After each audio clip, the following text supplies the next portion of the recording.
for a long time as a question mark rather than a conclusion.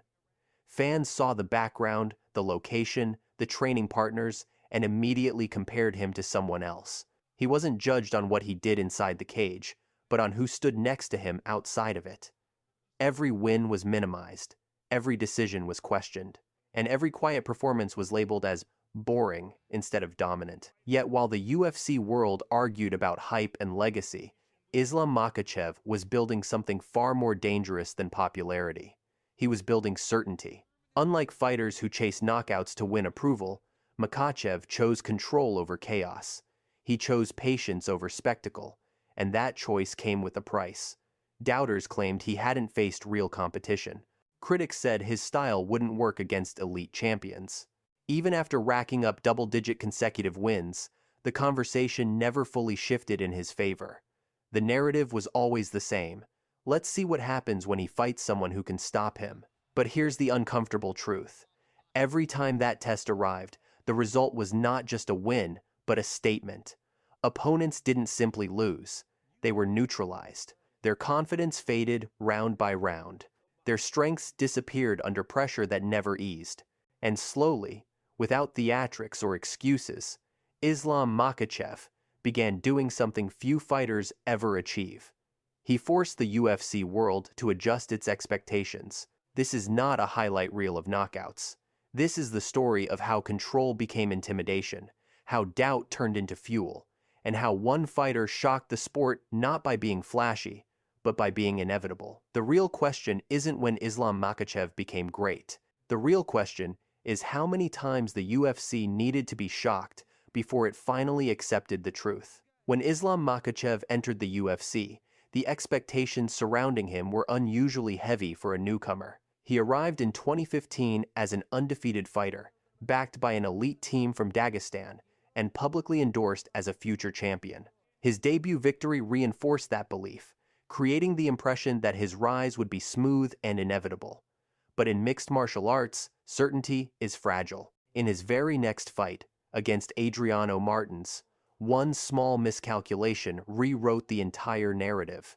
A moment of overextension turned into a sudden, brutal knockout loss, the first and only defeat of his career. For most prospects, a loss like that becomes a permanent label. Questions spread instantly. Was he overrated? Was his chin unreliable? Could his style survive real danger? The timing made it worse. At 12-0, with growing attention and rising pressure, that single punch didn't just end a fight. It shattered momentum. Analysts quietly moved on. Fans reclassified him from future champion to another overhyped prospect. In the UFC, perception can be more damaging than reality, and Islam Makhachev suddenly found himself fighting something more dangerous than opponents: doubt. What followed, however, revealed the foundation of his mindset. Instead of chasing fast redemption or risky finishes, Makhachev slowed everything down. He rebuilt his approach, eliminated unnecessary exposure, and refined his defensive discipline. This was not damage control, it was evolution. That loss became the moment where he stopped trying to prove potential and started constructing inevitability. Many fighters break after a setback like that. Islam Makhachev absorbed it, learned from it, and quietly transformed it into the most important lesson of his career. The UFC world believed it had seen his ceiling. In reality, it had only witnessed his beginning. After the loss to Adriano Martins, Islam Makhachev disappeared from the spotlight, but not from progress. Over the next several years, he returned to the octagon with a noticeably different approach. There was no urgency to entertain, no reckless exchanges, and no attempt to erase doubt with highlight reel violence. Instead, he focused on something far less visible and far more effective: control. Fight by fight, he began suffocating opponents with pressure that didn't spike, didn't fade, and rarely created openings. To casual viewers, it looked uneventful. To experienced fighters and coaches, it looked dangerous. During this stretch, Makhachev collected wins that built his foundation rather than his fame. One of the most revealing moments came against Arman Tsarukyan, a young, explosive wrestler who refused to be overwhelmed. The fight went the distance, and while Islam emerged victorious, it exposed areas that still needed refinement. More importantly, It showed something critics ignored. He could handle resistance without unraveling. He didn't panic. He didn't chase a finish. He adjusted, absorbed pressure, and imposed his will over time. Despite stacking victories, the narrative around Islam Makhachev remained stubbornly negative. Fans questioned his résumé. Media outlets dismissed his performances as forgettable. Even with 6 consecutive wins, the discussion was rarely about what he was doing right. It was about what he hadn't yet proven. But inside the gym and behind closed doors, something was becoming clear. Fighters preparing for him weren't talking about boredom. They were talking about exhaustion, about how difficult it was to breathe under his weight, about how every round felt longer than it should. This phase of Makhachev's career didn't produce viral moments, but it produced something far more important: trust in his system. He wasn't winning to impress the audience. He was winning to make sure there would be no way out once he reached the top. And when the spotlight finally returned, that quiet preparation would make all the difference. By the time Islam Makhachev was booked to face Drew Dober at UFC 259, the tension between reputation and reality had reached a breaking point. Makhachev was riding a long winning streak, yet many fans still treated him as an unproven contender. Dober, a respected power striker, openly voiced what a large portion of the MMA community believed. He questioned whether the hype around Islam was earned, suggesting that his reputation came more from association than from actual danger inside the cage. It was the kind of doubt that doesn't just challenge skill, but identity. On Fight Night in March 2021, Islam Makhachev responded in the most clinical way possible. There was no rush, no chaos, and no wasted movement. From the opening round, he closed distance, secured takedowns, and removed every advantage Dober possessed. Each exchange on the ground drained energy and confidence, turning a dangerous striker into a spectator trapped under pressure. By the third round, the outcome felt inevitable. Makhachev locked in a tight arm triangle choke, forcing the submission and ending the fight without drama but with authority. What followed mattered just as much as the finish. Drew Dober didn't make excuses. He acknowledged that he had been completely outgrappled by someone operating at a higher level. That admission carried weight. For the first time, public skepticism began to crack. This wasn't hype surviving adversity. This was dominance eliminating resistance. The Dober fight marked a shift in perception. Islam Makhachev wasn't just winning anymore. He was erasing arguments. He showed that he could neutralize strength, absorb pressure, and dictate the pace against a proven opponent. Yet instead of celebrating, many simply raised the bar again, asking the same question in a new way. Could he do this against someone even more confident? Someone louder? Someone begging to be proven wrong? The answer was coming sooner than anyone expected. When Dan Hooker stepped in to face Islam Makhachev at UFC 267, the fight was built on confidence rather than caution. Hooker accepted the bout on short notice and made it clear that he felt no fear, no hesitation, and no respect for the aura surrounding Islam's name. He spoke openly about drowning him, exposing him, and proving that the hype was fragile. It was the kind of bravado that excites fans and pressures contenders. But inside the octagon, words lose value quickly. From the opening seconds, Makhachev erased the narrative. Hooker struggled to land anything meaningful, unable to manage distance or timing. Once the fight hit the mat, it was over almost instantly. Islam Makhachev transitioned smoothly into a Kimura submission, ending the fight in the first round with startling ease. There was no back and forth, no adjustment period, and no illusion of competitiveness. What shocked the UFC world wasn't just the finish, but how effortlessly it happened against a seasoned and dangerous opponent. Not long after, another challenger arrived with even louder criticism. King Green dismissed Islam's style as boring, claiming that his fights lacked excitement and that he barely stayed awake watching them. The disrespect was constant and public. Makhachev offered no response, choosing silence over escalation. At their fight in February 2022, that silence turned into control. After a brief exchange on the feet, Islam closed the distance, forced the takedown, and overwhelmed Green with relentless pressure. The fight ended via ground and pound TKO, leaving Green stunned and visibly shaken. In the aftermath, Green openly questioned Islam's physical strength, struggling to process how overpowering he felt on the ground. But the takeaway was clear. Confidence alone was not enough. Trash talk didn't create solutions. Islam Makhachev wasn't just beating opponents. He was exposing the gap between belief and reality, and that gap was growing wider with every fight. By the time Islam Makhachev was booked to face Charles Oliveira at UFC 280, the conversation finally felt justified. Oliveira wasn't loud hype or short-notice bravado. He was the reigning UFC lightweight champion, the man with the most submission wins in UFC history, and a fighter who had just torn through names like Michael Chandler, Dustin Poirier, and Justin Gaethje. For many fans and analysts, this was the real test. If Islam could win here, there would be nowhere left to hide. Leading into the fight, the contrast was sharp. Oliveira was seen as chaos incarnate, dangerous everywhere, especially on the ground. Makhachev, however, didn't approach the matchup with fear or hesitation. He openly stated that Oliveira's greatest weapon wouldn't intimidate him. That confidence raised eyebrows. Few fighters had ever spoken that way about Oliveira and survived. Once the fight began, the shock came quickly. Islam Makhachev didn't just grapple. He outstruck Oliveira on the feet, disrupted his rhythm, and forced him backward.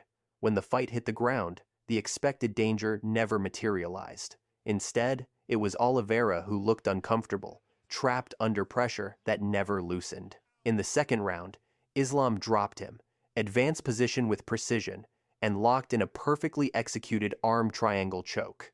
The tap was immediate. The result sent a clear message. This wasn't a close fight.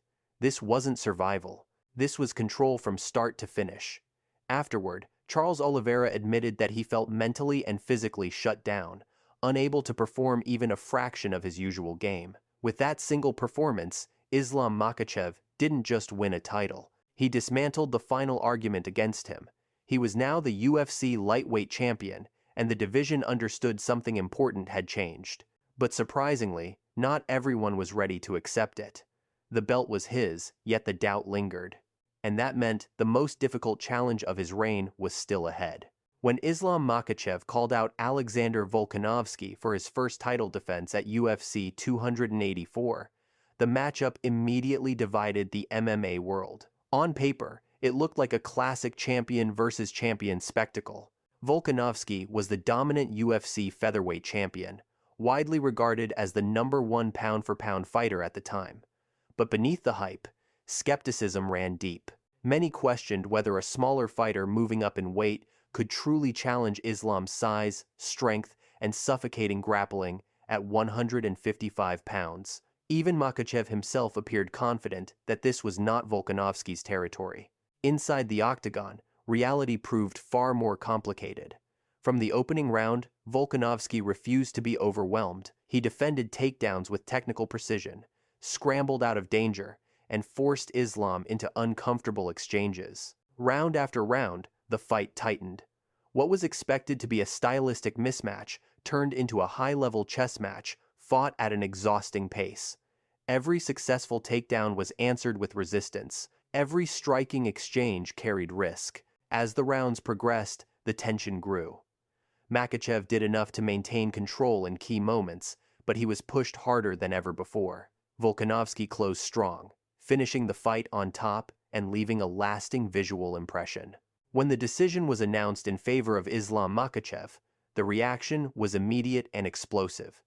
Analysts debated the scorecards. Fans argued across platforms. Some claimed Islam had done just enough. Others believed Volkanovski had been robbed. For the first time in his championship run, Islam Makhachev walked away with the belt, but without universal validation. The win counted on paper, yet the narrative shifted sharply. Instead of praise, the conversation centered on controversy. And in the UFC, controversy is dangerous. It creates doubt. It creates pressure. Most importantly, it demands a response. For Islam Makhachev, the message was clear. If he wanted silence, dominance alone would no longer be enough. He would need something unforgettable. After the controversial decision at UFC 284, the conversation around Islam Makhachev refused to die down. The belt was his, but the respect felt conditional. Every highlight from the first fight was dissected, every scorecard was questioned, and at the center of it all stood Alexander Volkanovski, convinced that the result didn't reflect what truly happened inside the cage. When the rematch was announced for UFC 294, the stakes went beyond a title defense. This wasn't about winning again. It was about erasing doubt completely. The circumstances made it even more dangerous. Volkanovski accepted the fight on short notice, carrying confidence that bordered on defiance. He promised adjustments, aggression, and a finish. He spoke as if the first fight had already proven something important, that Islam Makhachev could be hurt, pressured, and pushed into uncomfortable territory. But inside the octagon, the rematch unfolded very differently. From the opening moments, Makhachev looked sharper, faster, and more decisive. He targeted the body with brutal kicks, forcing Volkanovski to lower his guard and react defensively. The patience from their first encounter was gone. This time, Islam hunted the finish, and when the opening appeared, it was instantaneous. A perfectly timed head kick landed clean, dropping Volkanovski to the canvas. Seconds later, the referee stepped in. The fight was over. There was no controversy this time. No debate, no split opinions. The finish was undeniable. In one violent sequence, Islam Makhachev did what 5 rounds couldn't accomplish before. He removed every question surrounding the rivalry. More importantly, he reminded the UFC world of something it had started to forget. Close fights create discussion. Finishes create truth. And with that knockout at UFC 294, Islam Makhachev delivered the clearest statement of his championship reign. By the time Islam Makhachev prepared for his next title defense at UFC 302, many believed they finally understood his limits. He was the best grappler in the division, relentless on the ground, and nearly impossible to control once he secured top position. But one question lingered. What would happen if he couldn't dominate the wrestling exchanges? That question followed him into the fight against Dustin Poirier, one of the most dangerous and experienced boxers in UFC lightweight history. Poirier entered the bout with confidence, built on scars and experience. He had shared the cage with legends and survived wars. More importantly, he believed his past fight with Khabib Nurmagomedov had given him insight into how to deal with Dagestani pressure. He spoke openly about his ability to hurt Islam and promised to make the fight ugly. For the first time in a long while, many fans believed Makhachev might be forced into unfamiliar territory. Inside the octagon, that prediction briefly came true. Poirier defended takedowns, stayed upright, and forced prolonged striking exchanges. Rather than retreat, Islam Makhachev leaned into the danger. He traded punches, absorbed shots, and returned fire with growing confidence. The exchanges weren't reckless. They were calculated. Each round, Islam adjusted his timing, increased pressure, and slowly began breaking Poirier's rhythm. As the fight reached the later rounds, the shift became obvious. Poirier's movement slowed, his defense tightened, and in the 5th round, Makhachev found his opening. He secured position, locked in a crushing Darce choke, and forced the submission. After the fight, Poirier admitted that while many fighters felt strong, Islam's squeeze felt inescapable, like being caught in a vice. This fight changed perception again. Islam Makhachev didn't just out-wrestle a striker. He proved he could stand, trade, and win on the feet before finishing on the ground. The champion was no longer defined by one weapon. He was becoming something far more complete. With the lightweight division nearly cleared out, the narrative around Islam Makhachev began to shift again. The question was no longer who could challenge him at 155 pounds, but whether his dominance could translate upward. Moving to welterweight meant facing larger frames, heavier hands, and fighters built to survive grinding pressure. When Islam Makhachev accepted the challenge to fight Jack Della Maddalena at UFC 322, skepticism returned immediately. Critics pointed to size, reach, and striking volume. They argued that this was the moment where his system would finally meet a physical ceiling. Della Maddalena entered the fight with confidence earned through momentum. He had already proven he could handle wrestling-heavy opponents and believed his striking would overwhelm Islam over 5 rounds. On paper, it looked like a dangerous stylistic clash. But once the fight began, the pattern was familiar. Makhachev closed distance, forced takedowns, and dictated position. Round after round, he imposed control without overcommitting, neutralizing offense before it could develop. The size difference never became a factor because the tempo never belonged to his opponent. By the final bell, the outcome was clear. Islam Makhachev secured a dominant decision victory, becoming a two-division UFC champion. With that win, he also matched Anderson Silva's record of 16 consecutive UFC victories, placing his name alongside one of the most respected legacies in the sport. But numbers alone didn't tell the full story. What stood out was how comfortable he looked at a higher weight class, how little adaptation seemed necessary. In the post-fight interviews, Makhachev spoke about feeling stronger, more confident, and more in control than ever before. The words weren't celebratory, they were matter of fact. The implication was unsettling for the rest of the division. If this was how he looked at a new weight, then the limits people had placed on him were never real to begin with. And as the UFC world tried to process what they had just seen, one reality became unavoidable. Islam Makhachev wasn't finished shocking the sport. For most fighters, greatness is loud. It arrives with knockouts, viral moments, and endless promotion. Islam Makhachev chose a different path. His rise wasn't built on spectacle, but on pressure so constant that opponents slowly disappeared under it. Time after time, he entered fights surrounded by doubt, only to leave them having erased another argument against him. Critics questioned his durability, his résumé, his striking, his ability to handle elite champions, and even his capacity to move up in weight. Each question was answered the same way inside the cage, without excuses and without theatrics. What makes Makhachev unsettling isn't just his record or his titles, it's the way he wins. He doesn't rely on chaos, he removes options. Fighters don't get drawn into wars with him. They get slowly trapped in positions where every escape costs energy and every mistake becomes permanent. That kind of dominance doesn't just break game plans, it breaks confidence, and once confidence is gone, the fight is already over. Now, as a two-division UFC champion, the conversation has shifted again. Fans are already speculating about size, speed, new contenders, and fresh threats. History suggests those conversations will sound familiar. The same doubts have followed Islam Makhachev at every stage of his career, and each time, they've ended the same way, with another opponent forced to acknowledge a level they couldn't reach. So the real question isn't who fights Islam Makhachev next.